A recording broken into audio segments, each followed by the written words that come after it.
Hi friends, எல்லாருக்கும் happy new year. இன்றைக்கி ஆர்ஆர்பியில் ரீசெண்டாக நடந்த ஜேஇ எக்ஸாம் கொஸ்டின் ஒன்று பார்ப்போம். ஒரு நபர் ஒரு பொருளை அதன் குறிக்கப்பட்ட விலையில் முதலில் D% தள்ளுபடி கொடுத்து பின்னர் அதே பெயரளவு மதிப்பை கொண்ட மற்றொரு தள்ளுபடி அளித்து ரூபாய் 360க்கு விற்றார். அப்பொருளில் குறிக்கப்பட்ட விலை 2250 எனில் டியின் மதிப்பு காண்கன்னு சொல்லியிருக்காங்க. ஃபஸ்ட்டு ஒரு பொருளோட குறிக்கப்பட்ட விலையோட தள்ளுபடி சேர்த்து வர்ற அமௌண்ட்டு விற்ற விலை. ஸோ குறிக்கப்பட்ட விலை ப்ளஸ் தள்ளுபடி ஈக்குவல் டு விற்ற விலை. இங்கே 2 தள்ளுபடி கொடுத்துருக்காங்க, ரெண்டும் சேம் வேல்யூ தான். ஸோ 2D போடணும். குறிக்கப்பட்ட விலை ப்ளஸ் 2 தள்ளுபடினால 2D ஈக்குவல் டு விற்ற விலை.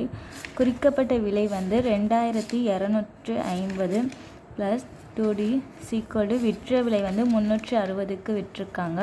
So 2D equal to 360 minus 2250. 2250 360 கழிச்சா 15 6 9 1 10 11 3 8 1890. 2Dயோட வேல்யூ. ஒரு டியோட வேல்யூ 1890/2. 32 18 42 8 52 10. ஸோ 945.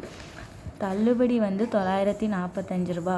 இது பர்சன்டேஜில் கண்டுபிடிக்கணும். 100% 2250. ஸோ 945 எவ்வளோ பர்சன்டேஜ்னு கேட்டிருக்காங்க. இந்த வேல்யூ கம்மியாகுது. அதே மாதிரி தள்ளுபடி வேல்யூவும் கம்மியாகும். ரெண்டு சைடும் கம்மியாக இருந்தால் நேர்மாறல்மா வேல்யூ இன்டர்சேஞ்ச் பண்ணிக்கணும். 945 × 100/2250. 0க்கு 0, 2 10, 4 20, 2 5 25, 9 45, 1 5, 4 8 40, 4 9 45. 1 9 9, 2 18, 1 9. ஸோ 21. இங்கே ஒரு 2 42%. Option B. இந்த வீடியோ பிடிச்சிருந்தால் லைக் பண்ணுங்கள், ஷேர் பண்ணுங்கள். தேங்க்யூ.